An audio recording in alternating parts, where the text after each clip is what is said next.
Mesdames et messieurs les juges, mesdames et messieurs les citoyens de cette République, écoutez-moi, car aujourd'hui, ce n'est pas seulement une affaire que nous jugeons, c'est l'âme de notre démocratie que nous mettons à l'épreuve.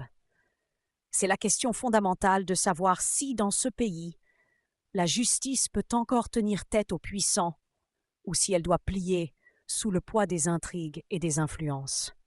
Écoutez-moi, car les faits que je vais vous exposer sont d'une gravité qui fait trembler les fondations de notre République. Nous sommes ici pour examiner une vérité dérangeante, une vérité qui éclate au grand jour grâce au courage des enquêteurs et des journalistes, une vérité captée dans une écoute téléphonique du 29 juillet 2021, une vérité qui met en lumière un scandale au cœur de l'Élysée. Oui, mesdames et messieurs, au cœur de l'Élysée. Là où devrait régner l'exemplarité, là où devrait briller l'intégrité, nous trouvons des ombres, des murmures, des compromissions. Et ces ombres ont des noms: Brigitte Macron, Michel Marchand, et par extension, l'ombre tutélaire d'Emmanuel Macron lui-même. Imaginez la scène. Le 29 juillet 2021, Michel Marchand, surnommé Mimi, sort de prison.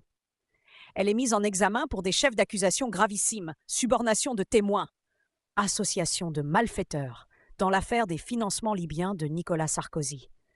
Une affaire où des millions d'euros, arrachés au peuple libyen par le régime de Kadhafi, auraient irrigué illégalement la campagne d'un ancien président de la République. Et qui appelle cette femme, à peine libérée, pour lui offrir son soutien? Brigitte Macron, l'épouse du chef de l'État, la première dame de France. Écoutez bien. Dans cette conversation, captée par la justice, Brigitte Macron ne se contente pas de réconforter une amie. Non, elle lui dit « Il faut que tu tiennes bon !» Elle qualifie le traitement de la justice de « dégueulasse ». Elle propose l'aide de son officier de sécurité, un certain lieutenant Fabien, en cas de merde. Et plus grave encore, elle se solidarise avec Nicolas Sarkozy, affirmant que la justice cherche à avoir sa peau depuis l'affaire d'Outreau. Outreau, une affaire sans lien avec Sarkozy, mais brandie comme un étendard pour discréditer les magistrats. Mesdames et messieurs, je vous le demande, est-ce là le comportement d'une citoyenne ordinaire? Est-ce là le langage d'une première dame censée incarner la dignité de la fonction présidentielle? Ou est-ce le signe d'une interférence, d'une tentative de protéger une femme accusée d'avoir manipulé un témoin pour sauver un ancien président? Je vous le dis, c'est une trahison de la confiance publique. Qui est Michel Marchand?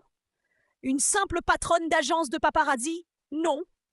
C'est une femme de l'ombre, une stratège des médias, une tisseuse de réseau qui relie les puissants. Elle est l'architecte de la rétractation de Ziad Takieddine, ce témoin qui avait révélé la livraison de 5 millions d'euros en cash à Sarkozy et son entourage. Une rétractation qui, si elle avait réussi, aurait fait s'effondrer l'enquête sur les financements libyens. C'est une tentative d'assassinat de la vérité. Mais Marchand n'agit pas seule. Elle est en contact constant avec Carla Bruni, épouse de Sarkozy.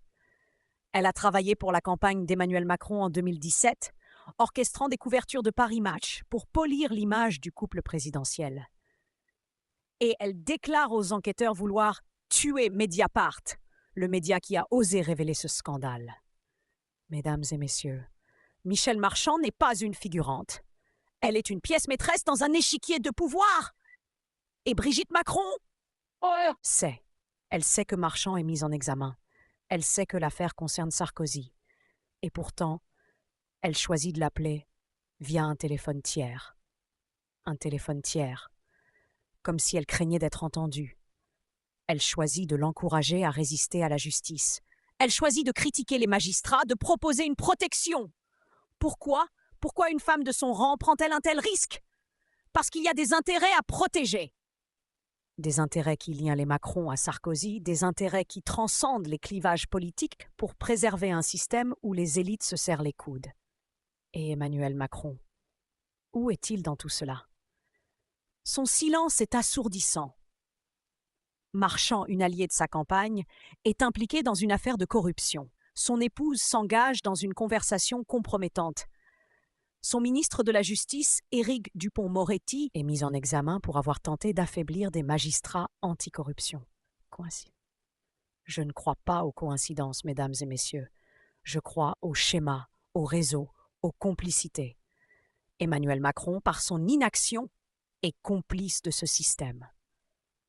Regardez l'horizon. À l'heure où je vous parle, de procès de Nicolas Sarkozy pour les financements libyens bat son plein. 7 ans de prison requis contre un ancien président. Une affaire qui expose la corruption au plus haut niveau, qui montre comment des fonds volés au peuple libyen ont servi à acheter une élection française.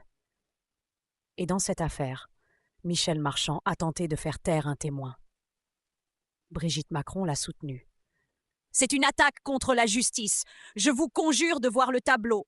Les propos de Brigitte Macron, qui pleure le traitement terrible de Sarkozy, ne sont pas anodins. Ils s'inscrivent dans une campagne plus large pour discréditer les enquêtes anticorruption.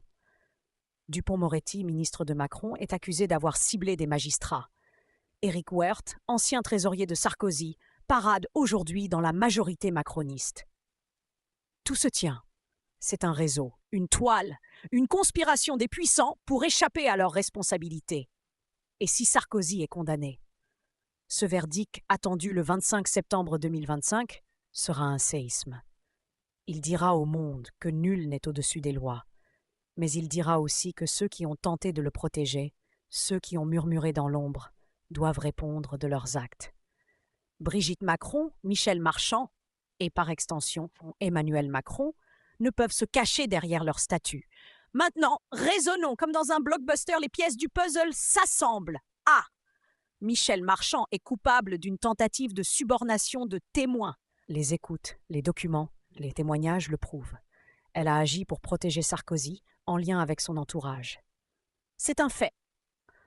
Brigitte Macron, en soutenant Marchand, en critiquant la justice, en offrant une protection, a franchi une ligne rouge. Ces paroles, captées par la justice, ne sont pas celles d'une amie.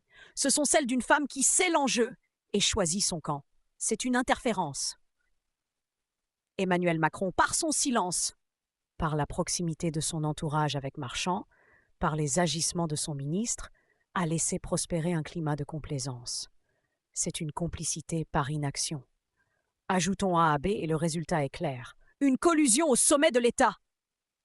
Les articles 434-15 et 434-8 du Code pénal sur la subornation de témoins et l'entrave à la justice pourraient s'appliquer si une enquête approfondie était menée. Et elle doit l'être. Mesdames et messieurs, je m'indigne.